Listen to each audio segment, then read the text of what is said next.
नमो नमः मित्रों, मैं अंजू शर्मा संस्कृत जिम्नो में आप सभी का स्वागत करती हूँ। तो जैसा कि हम लोग अपनी 8:30 बजे वाली कक्षा में आप सभी के समक्ष उपस्थित हूँ, जिसमें हम लोग महाकवि भारवी कृत किरातार्जुनीयम के प्रथम सर्ग का अध्ययन कर रहे थे। तो अभी तक हम लोगों ने किरातार्जुनीयम के कुल 32 श्लोकों का अध्ययन कर लिया है। तो उसी श्रृंखला में हम लोग आगे बढ़ते हुए आज मैं आप सभी के समक्ष श्लोक संख्या 33, 34 और 35 लेकर आई हूँ।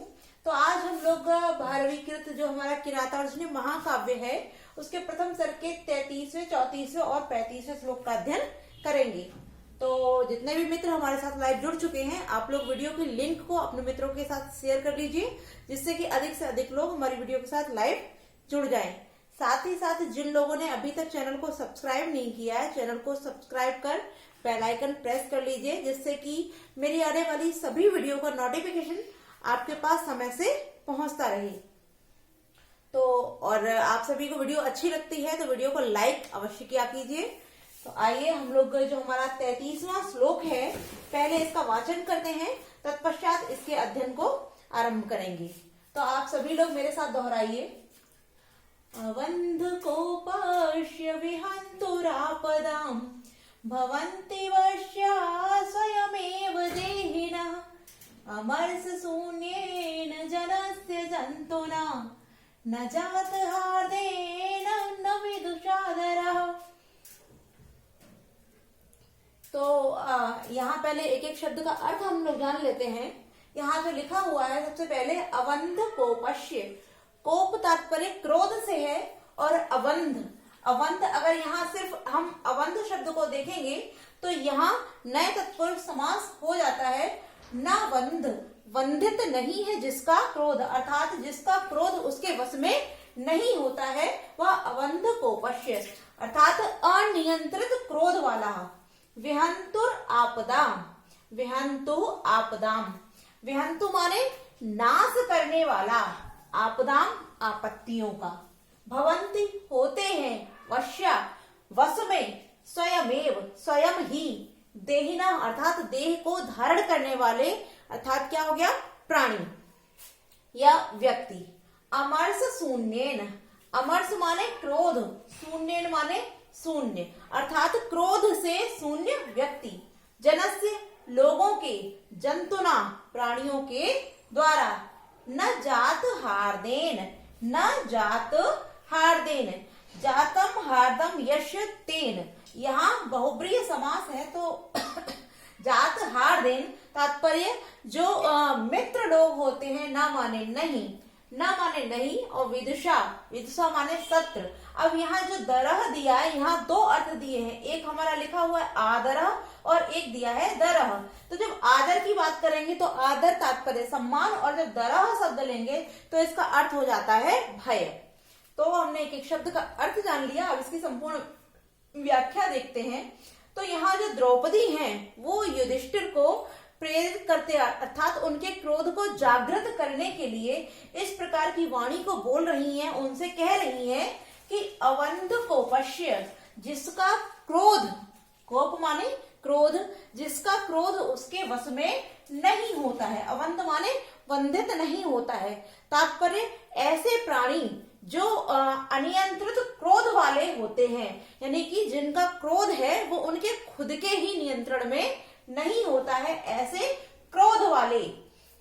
आगे कहती है कि विहंतुर आपदाम, और आपदाम तात्पर्य आपत्तियों का या शत्रुओं का, विहंतु माने नाश करने वाले, कि जो अवंध कोप वाले होते हैं, तात्पर्य जिनका क्रोध स्वयं उनके ही नियंत्रण में नहीं होता है, ऐसे लोगों की, साथ ही साथ जो अपने शत्रुओं और आपत्तियों का नाश कर देते हैं, ऐसे देहिना माने मनुष्यों के, स्वयमेव स्वयं ही, यहाँ जो स्वयमेव है, यहाँ हमारी जो स्वयं धन एव, यहाँ जो हमारी संधि होती है वो अनुस्वार संधि हो जाती है, तो स्वयं धन एव हो जाएगा, स्वयमेव के स्वयं ही, वश्या माने वश में, भवंती माने हो जाते हैं, कि जो मनुष्य अपने क्रोध को स्वयं ही नियंत्रण नहीं कर पाते हैं, अर्थात अत्यधिक क्रोधित स्वभाव के होते हैं, और जो अपने शत्रु और आपत्तियों का नाश कर देते हैं, ऐसे लोगों के देहिना माने ऐसे व्यक्तियों या ऐसे देहधारियों के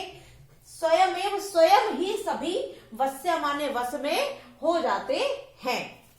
आगे क्या कहती हैं कि अमार्स शून्येन, कि जो शून्य क्रोध वाले होते हैं, अर्थात जिनके अंदर क्रोध ही नहीं होता है, जिनके अंदर क्रोध उत्पन्न ही नहीं होता है। अमर्ष शून्य, जो क्रोध से शून्य होते हैं, क्रोध से रहित होते हैं, ऐसे जंतुना माने प्राणियों के द्वारा, ऐसे प्राणियों के द्वारा। कैसे? अमर्ष शून्येन, अर्थात क्रोध से शून्य प्राणियों के द्वारा। न जात हार्देन, जो जात हार्देन है, तात्पर्य जो मित्र लोग हैं, जात हार्देन मित्र, जनस्य माने लोगों के, ना तो मित्र लोगों के, न माने नहीं, आदर, आदर किया जाता है, ना ही तो मित्र लोगों के द्वारा आदर किया जाता है। न विदुषादर, और न ही विदुषा माने जो उनके शत्रु होते हैं, वह दरह माने भयभीत होते हैं। तो द्रौपदी कहती हैं कि जो अवंध कोप वाले लोग होते हैं, जो अपने क्रोध को स्वयं अपने ही नियंत्रण में नहीं रख पाते हैं, उनसे सभी व्यक्ति भयभीत रहते हैं। जो अपने क्रोध से कुछ भी कर जाते हैं, ऐसे लोगों से सभी व्यक्ति भयभीत रहते हैं। और साथ ही साथ जो अपने आपत्तियों का या शत्रु, आपत्ति कौन प्रकट करता है? जो हमारे शत्रु होते हैं। तो जो अपने शत्रुओं का विहंतु माने नाश करने वाले होते हैं, ऐसे मनुष्यों, देहिना माने ऐसे प्राणियों के स्वयं ही सभी वश में हो जाते हैं, क्योंकि वो उनसे किसी भी प्रकार का द्वेष नहीं चाहते हैं। क्योंकि सभी जानते हैं, जब किसी जो ताकतवर व्यक्ति होता है, पराक्रमी होता है, या बहुत अधिक क्रोधी स्वभाव का होता है, यदि आप उससे झगड़ेंगे, लड़ेंगे, तो आपको हानि ही प्राप्त होगी।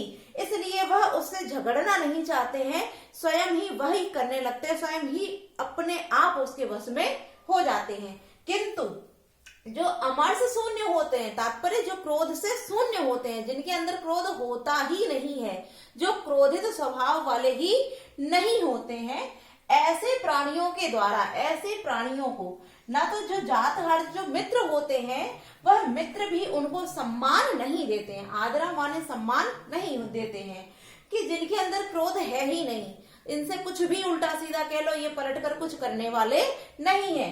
तो ऐसे लोगों के जो जात हार्द जो मित्र होते हैं, ना तो मित्र जन उन लोगों का आदर करते हैं, और ना ही जो उनके शत्रु होते हैं, विदुषा माने जो शत्रु होते हैं, वही उनसे डरते हैं। क्यों नहीं डरते? क्योंकि उन्हें पता है इस व्यक्ति के अंदर क्रोध है ही नहीं, और जब क्रोध नहीं है तो ये कुछ भी नहीं कर पाएगा।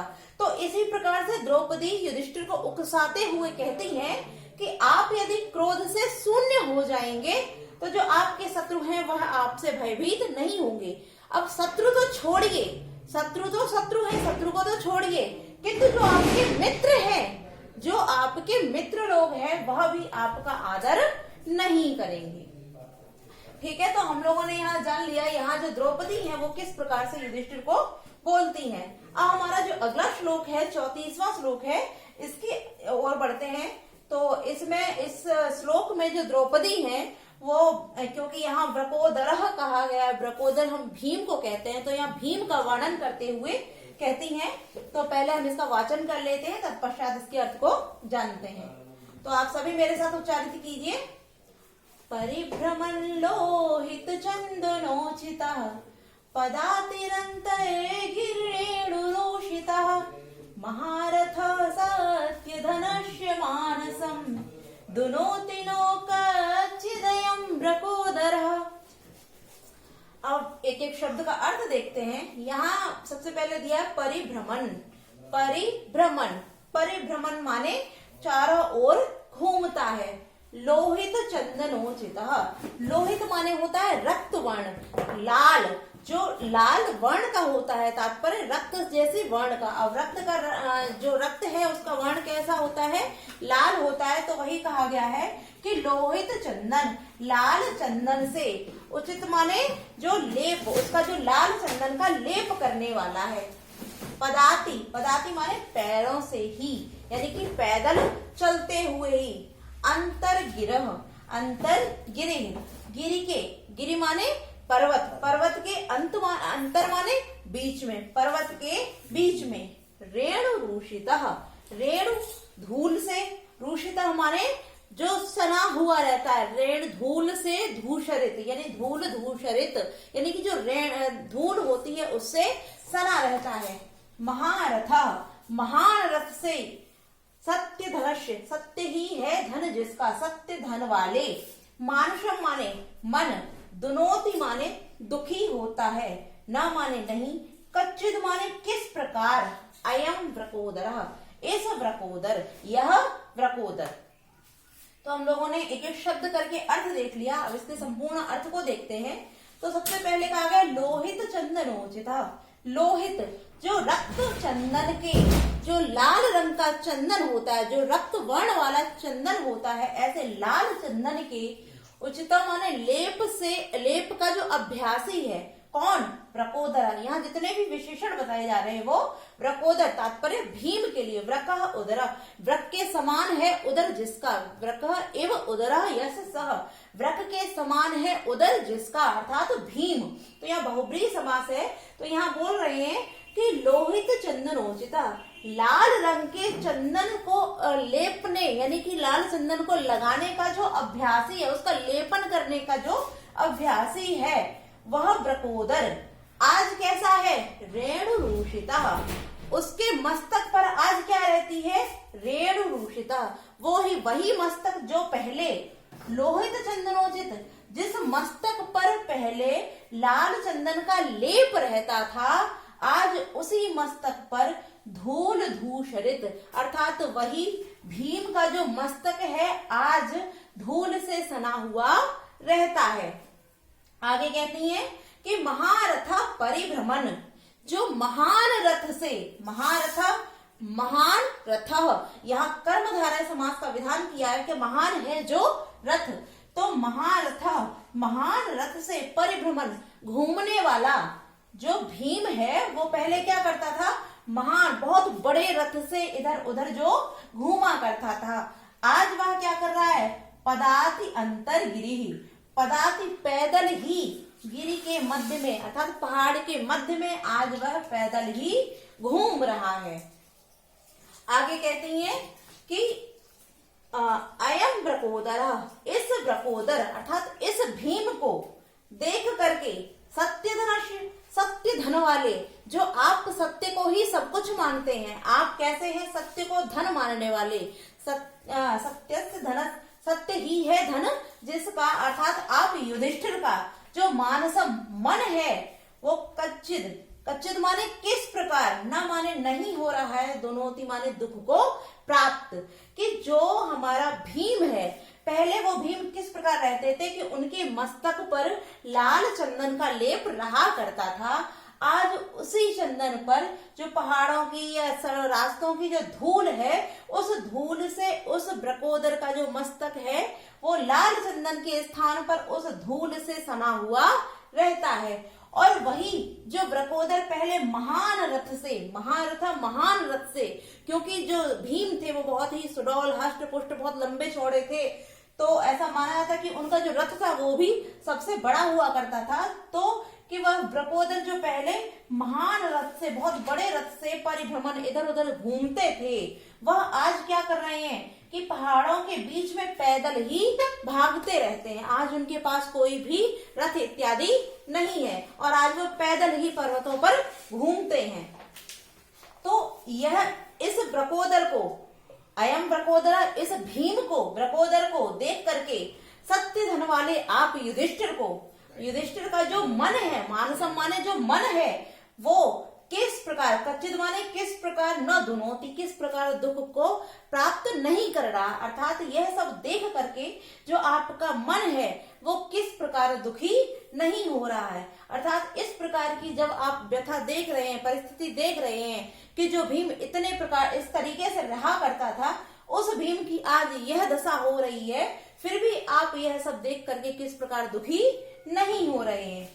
तो यहाँ जो हमारा लोहित चंदन दिया है, तो लोहितम चंदनम, यहाँ चंदन की विशेषता बताई जा रही है कि जो चंदन है वो किस प्रकार का है, लोहितम, इस कारण यहाँ कर्मधारय समास कहा गया है। और सत्य धनस्य, सत्य ही है धन जिसका, तो यहाँ बहुब्रीहि समास हो गया। और वृकोदर, यहाँ भी हमारा बहुब्रीहि समास हो जाता है। व्रकः इव उदरम यश सह, व्रक के समान है उदर जिसका, अर्थात व्रकोदरः। तो हमने जो हमारा 34वां श्लोक था इसका वाचन और संपूर्ण अर्थ जान लिया है। और अपने अगले श्लोक की ओर बढ़ते हैं। जो हमारा अगला श्लोक है 35वां, पहले इसका वाचन करते हैं, तत्पश्चात इसके अर्थ को भी जानेंगे। तो आप सभी लोग मेरे साथ इसको पहले वाचन कर लीजिए, उसके बाद हम इसका अध्ययन करते हैं। तो आप सभी मेरे साथ बोलिए। विजित्य यः प्राज्यमयच्युदुत्तरान् कुरून् कुप्यं वसुवासवोपमः सवल्कवासांसि तवाधुना हरन् करोति मन्यो न कथम धनंजयः।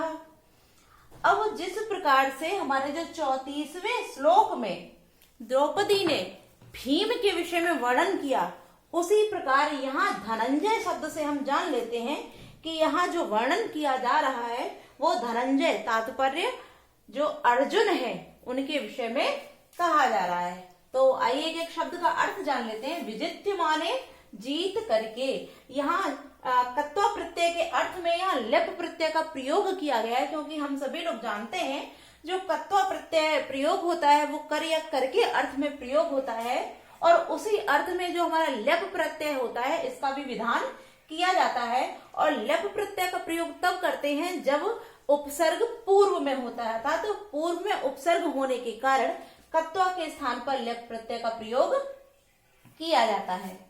तो यहाँ जो विजित्य हो गया इसमें लेप प्रत्यय का विधान कर दिया। विजित्य माने जीत करके, यह माने जो, प्राज्यम, प्राज्यम माने प्रभूत, अयच्छत, अयच्छत क्योंकि माँ पे हलंत हो जाएगा और यहाँ निकलेगा अयच्छत। अयच्छत माने जो दिया करता था, उत्तरान, उत्तर के, कुरून, कुरु प्रदेश, उत्तर कुरु प्रदेश के, कुप्यम, कुप्यम माने होता है स्वर्ण और रजत के समान, स्वर्णमयी और रजतमयी, अर्थात जो सोने और चांदी की जो समान होते हैं। वशु माने धन को, वासवोपमः, वासव धन उपमः, ये वासव कहते हैं इंद्र को, इंद्र के समान, उपमा माने समान, इंद्र के समान जो पराक्रमी है। और यहाँ वासवोपमः में हमारा बहुब्रीहि समास है। वासवः उपमा यस्य सः, वासव के समान है जो, तो वासवोपमा में यहाँ बहुब्रीहि समास है।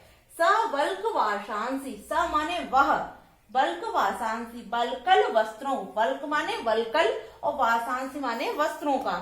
तब माने आप, तुम या आप। यहाँ जो हमारा है तब युष्मद का षष्ठी व्यक्ति का प्रयोग, यहाँ तब रूप जो बनता है वह षष्ठी विभक्ति यहाँ पर हो जाती है। अधुना, अधुना से तात्पर्य आज से, किंतु यहाँ अधुना इस समय, आहरण माने संग्रह करता है, करोति माने करता है, मन्यु माने क्रोध को, न माने नहीं, कथम माने किस प्रकार, और धनंजय माने अर्जुन। अब हम देखते हैं इसके सभी शब्दों का अर्थ हमने जान लिया और जो मुख्य मुख्य शब्द थे उनको भी जान लिया।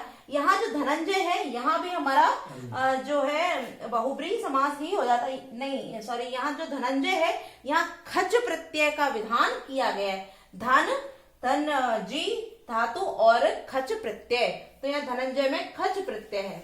अब हम देखते हैं कि यहाँ से लेते हैं जो अन्वय है, अन्वय के अनुसार हम अर्थ देखते हैं।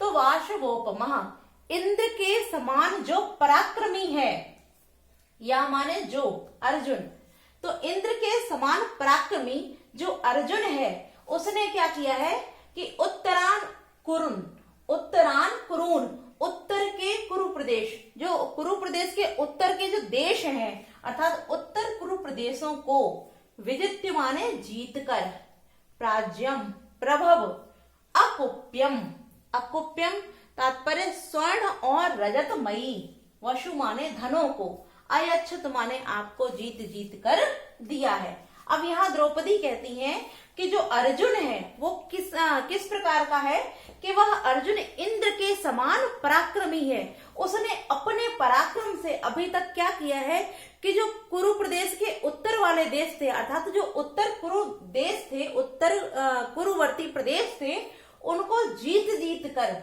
वहां से जो सोना और चांदी के आभूषण या धन इत्यादि प्राप्त होता था उसको वह जीत जीत कर आपको दिया करता था। सह माने वही, धनंजय वही अर्जुन, अधुना आज क्या कर रहा है, वही अर्जुन आज बलकल वांसांसी अर्थात बलकल के वस्त्रों को स्वयं भी धारण करता है, साथ ही साथ बलकल वांसांस बलकल के वस्त्रों का आहरण संग्रह कर रहा है। जो अर्जुन प्राचीन समय में क्या करता था, जो कुरु प्रदेशों को जीतकर, उत्तर के कुरु प्रदेशों को जीतकर आपको सोने और चांदी से भरे हुए रत्नों को आपको ला लाकर दिया करता था, वही अर्जुन अधुना आज जंगल में, इस वन में क्या कर रहा है कि वल्कल वस्त्रों का संग्रह कर रहा है, वल्कल के वस्त्रों को ढूंढ ढूंढ कर या खोज खोज कर ला रहा है। तब माने आप, फिर भी आप का जो कथम, जो मन्यु है, फिर भी आपका जो क्रोध है, मन्यु तात्पर्य क्रोध जो है, वो कथम न करोति, किस प्रकार आपको जागृत नहीं, अर्थात जो आपका क्रोध है वो ये सब देख कर भी किस प्रकार जागृत नहीं हो रहा है। तो यहाँ इस श्लोक में जो द्रौपदी हैं वो अर्जुन की दुर्दशा को बताते हुए युधिष्ठिर के क्रोध को जागृत करने का कार्य कर रही हैं। वो बताती हैं कि यह अर्जुन जो है वो इतना पराक्रमी है, इसके समान कोई भी धनुर्धारी नहीं है, और यह जिस भी प्रदेश में जाता था उस देश को जीत करके, और आज तक आपके लिए जीत जीत कर वहां से धन धान्य, जो सोने और चांदी से भरे हुए आभूषण रत्न इत्यादि थे, वह जीत करके आपको ला ला कर दिया करता था। उसी अर्जुन की आज ये दशा हो गई है कि वह आज इस वन में आपके लिए वल्कल वस्त्रों का संग्रह कर रहा है। जो अर्जुन उस समय राजाओं के साथ युद्ध करता था, उनके राज्यों को जीतता था, वह आज वल्कल वस्त्रों का संग्रह कर रहा है। यह सब देखकर भी आपका क्रोध किस प्रकार आपके अंदर जागृत नहीं हो रहा है, अर्थात जो ब्रकोदर और धनंजय हैं, इनकी दुर्दशा देखकर भी आपके अंदर का जो क्रोध है वो आपको किस प्रकार से जला नहीं रहा है। तो यहाँ द्रौपदी उनके क्रोध को बार बार बढ़ाने के प्रयास कर रही है कि किसी भी प्रकार से जो युधिष्ठिर हैं वो इनकी दशाओं को देख करके, इनकी दुर्दशा को देख करके, जिस दुर्योधन ने इनके साथ छल किया है उसके साथ युद्ध के लिए तत्पर हो जाएं। तो आज हम लोगों ने अपने किरातार्जुनीय के 33, 34 और 35वें श्लोक का अध्ययन किया, वाचन किया और उसके संपूर्ण अर्थ को जाना है। तो आज के लिए हम इतना ही रखते हैं। कल की कक्षा में हम लोग 36, 37 और 38वें श्लोक को लेकर आएंगे। और आपको वीडियो अच्छी लगी हो तो वीडियो को लाइक अवश्य कीजिए, और आप सभी लोग अपने मित्रों को चैनल के साथ जोड़िए। आज के लिए इतना ही। नमो नमः मित्रों।